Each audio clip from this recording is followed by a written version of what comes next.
Yo guys, balik lagi sama gua di video kali ini ya.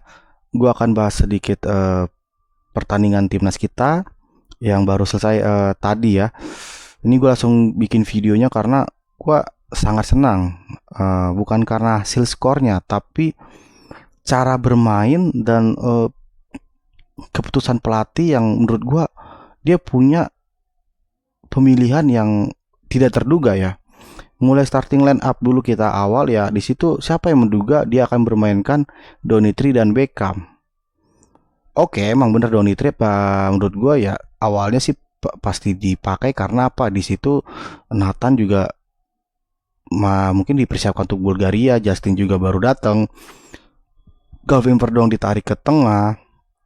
Itu menurut gua satu hal yang menurut gua mungkin sudah pandang yang berbeda juga untuk dari sisi pelatih. Lalu bermain Beckham di kiri, gue bilang nih pemain gue kira main di tengah atau main di kiri, walaupun secara influence-nya dia main 4-4-2, tapi secara permainan di lapangan itu bermain 3 back. Elkan Bagot juga ada beberapa catatan gue. Pertama dari lini belakang dulu ya. Pertama Elkan Bagot, gue senang dengan cara dia bermain setelah 2 tahun nggak main bersama timnas. Dia kembali dengan versi yang baik, lebih jauh lebih baik dari sebelumnya. Cuma ada beberapa hal yang menurut gue jadi catatan untuk dia. Contohnya di saat dia ketemu pemain yang lincah, yang punya kelincahan, kecepatan. Ini si Elkan ini menurut gue kewalahan. Contohnya ada satu momentum yang dimana dia pemain Saint Kitts Nevis caping bola, kalah kelincahan, langsung untung adanya Donitri yang langsung habis bola itu. Kalau itu kita pemain yang lincah, karena kan rata-rata pemain Asia itu lincah ya, apalagi pemain-pemain dari Asia Timur, Asia Barat maksudnya, contohnya kayak Jepang, China, Vietnam, itu Asia Tenggara. Vietnam itu lincah gitu ya, maksudnya ya, karakteristiknya bersama. Itu gue yakin akan bawa kewalahan. Untungnya dia mempunyai postur yang tinggi yang membantu kita. Ada beberapa momentum juga umpan-umpan crossing, dari tendangan sudut, corner, atau tendangan umpan crossing langsung dari tengah ke belakang. Itu kita terbantu dengan posturnya Elkan.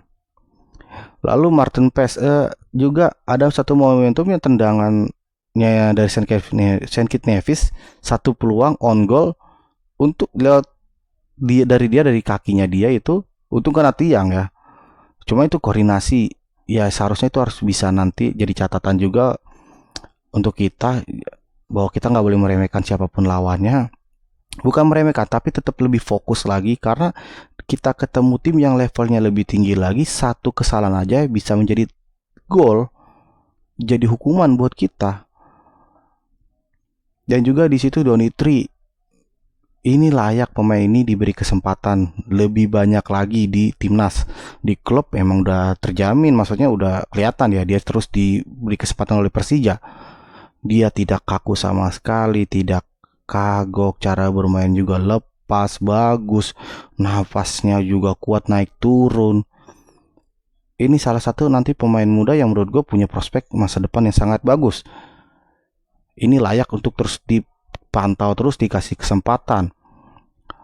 Lalu ada Beckham juga, 2 peluang 2 gol. Sebelumnya Beckham, Mauro itu tidak, apa ya, tidak diasumsikan bakal masuk ke timnas yang kepilih, tapi dia akhirnya bisa mengukam itu semua dari hasil dari cetak golnya ini, 2 golnya ini.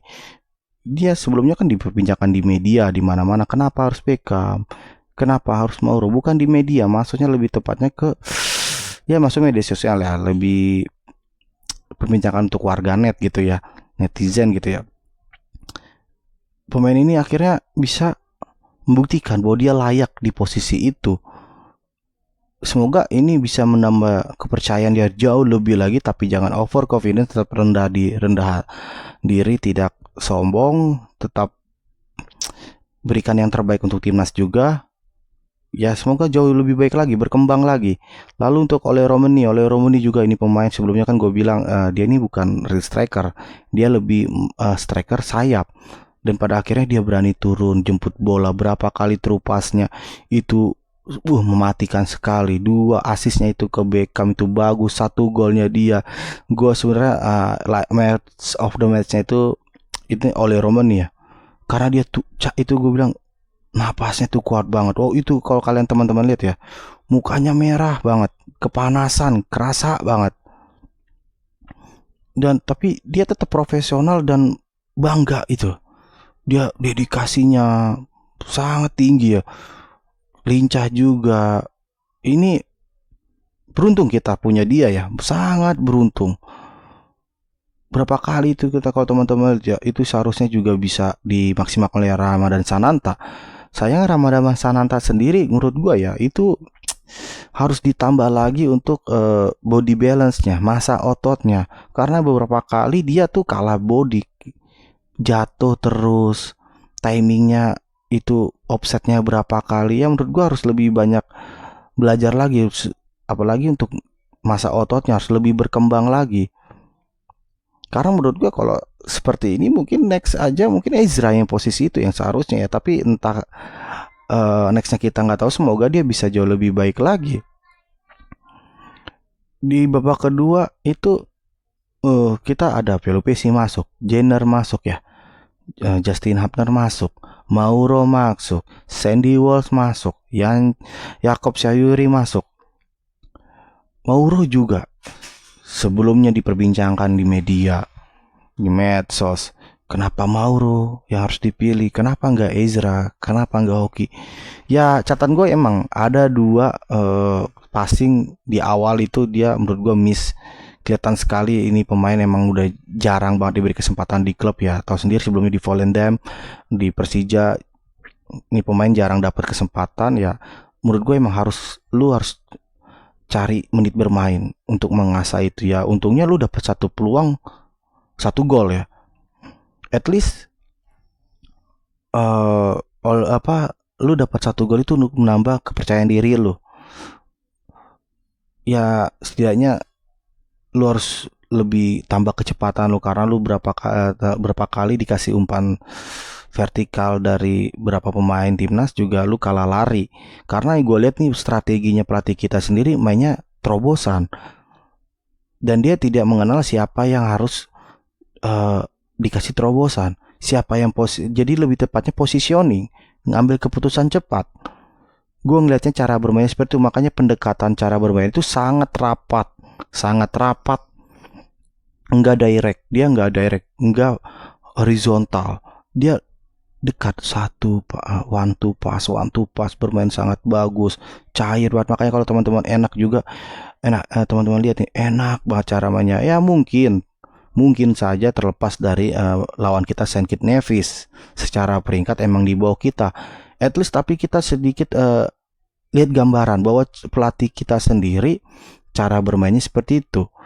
Mungkin nanti di saat ketemu Bulgaria kita harus lebih cepat lagi, cara passingnya cepat, ngambil keputusan lebih cepat lagi. Walaupun jangan berat asal-asal ngambil keputusan ya. Apalagi lini pertahanan tadi ada satu peluang dari Saint Kitts Nevis yang memutar tiang gawang, untung saja itu tidak terjadi gol.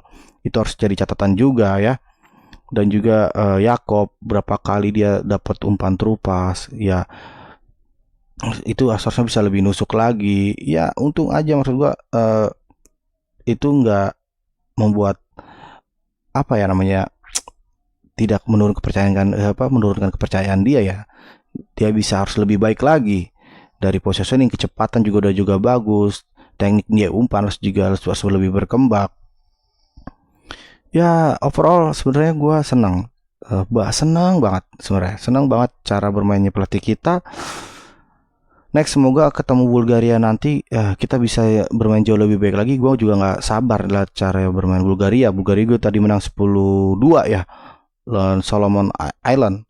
Gue juga tadi nonton Solomon Island lawan Bulgaria sendiri ya. Menurut gue ya kayak nggak terlalu cepet banget, nggak terlalu cepet banget cara bermainnya mereka berdua.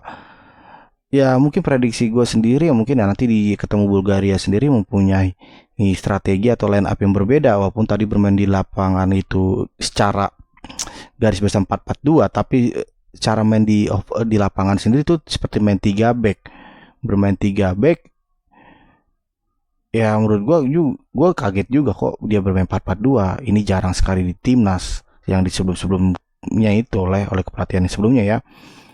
Tapi pada kenyataannya di lapangan sini main 3 back. Ya semoga eh, di pertandingan kedua nanti pelatih kita bisa memberikan masukan motivasi yang jauh lebih bagus lagi, pendekatan yang lebih bagus lagi, bermain dengan cara yang lebih baik lagi. Walaupun kita ketemu Saint Kitts Nevis main menang 4-0, bukan berarti kita harus leha-leha, puas diri, bukan, karena ada catatan berapa pemain yang menurut gue itu seharusnya tidak terjadi. Ya walaupun secara manusiawi ya, pemain juga manusia, tapi itu lebih baik kita memberikan informasi ke pemain kita bahwa ada catatan-catatan yang harus diperbaiki. Semoga timnas kita terus berkembang, terus maju, menjadi kembang kita bersama. Ini juga mungkin jadi gambaran kecil untuk nanti kita main di AFF, AFC, ada FIFA Series ASEAN juga. Kita dukung selalu timnas, berikan kritik yang membangun, jangan menghakimi, jangan menghina. Karena kalau timnas kita maju, itu kita juga yang senang. Kalau timnas kita yang jelek, kita juga yang rugi. Oke, teman-teman, selamat untuk pemain timnas. Terima kasih atas kerja kerasnya dan pertandingan hari ini. Selamat beristirahat. Ciao.